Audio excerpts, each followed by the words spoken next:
नमस्कार. अदालत टाइम मधून सलोनी ठाकूर. मुळजी जेठा महाविद्यालयात प्लेसमेंट ड्राईव्ह कार्यक्रम संपन्न. जळगाव येथील मुळजी जेठा महाविद्यालयात जेनक्रेस्ट बायोप्रोडक्ट्स प्रायव्हेट लिमिटेड व मुलजियन मायक्रोबायोलॉजिस्ट माजी विद्यार्थी संघटनेच्या सहकार्याने सूक्ष्मजीवशास्त्र विभागात नुकतेच प्लेसमेंट ड्राईव्ह आयोजित करण्यात आले होते. यात गुणवत्ता हमी आणि गुणवत्ता नियंत्रण अधिकारी आणि उत्पादन व्यवस्थापक कृषी व्यवसाय या पदांसाठी मुलाखत घेण्यात आल्या.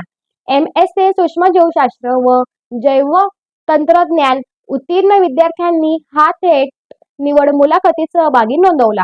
जेनक्रेस्टचे मानव संसाधन अधिकारी, गुणवत्ता हमी व गुणवत्ता नियंत्रण अधिकारी चेतन चावरिया, दीपक वाणी, दीपक कुलकर्णी व प्रशांत भोळे हे उपस्थित होते. विशेष बाब म्हणजे हे सर्व मुलजियन्स होते. सर्व विद्यार्थ्यांनी समाधानकारक व अपेक्षित मुलाखती दिल्या. उपस्थित अधिकाऱ्यांनी विद्यार्थ्यांचे व विभागाचे कौतुक केले. दरम्यान विभाग प्रमुख प्राध्यापक डॉ. केतन नारखेड यांच्याशी चर्चा करताना औद्योगिक क्षेत्रातील आवश्यक प्रात्यक्षिक कौशल्यावर आधारित अधिकाधिक घटकांचा समावेश अभ्यासक्रमात करण्याचा सल्ला दिला. मुलाखतीत निवड झालेल्या विद्यार्थ्यांचा अहवाल महाविद्यालयात लवकर प्राप्त होईल असे सांगितले. या कार्यक्रमाचे समन्वय प्राध्यापक राजेश सगडगिडे यांनी केले. याचबरोबर बातमीपत्र संपले.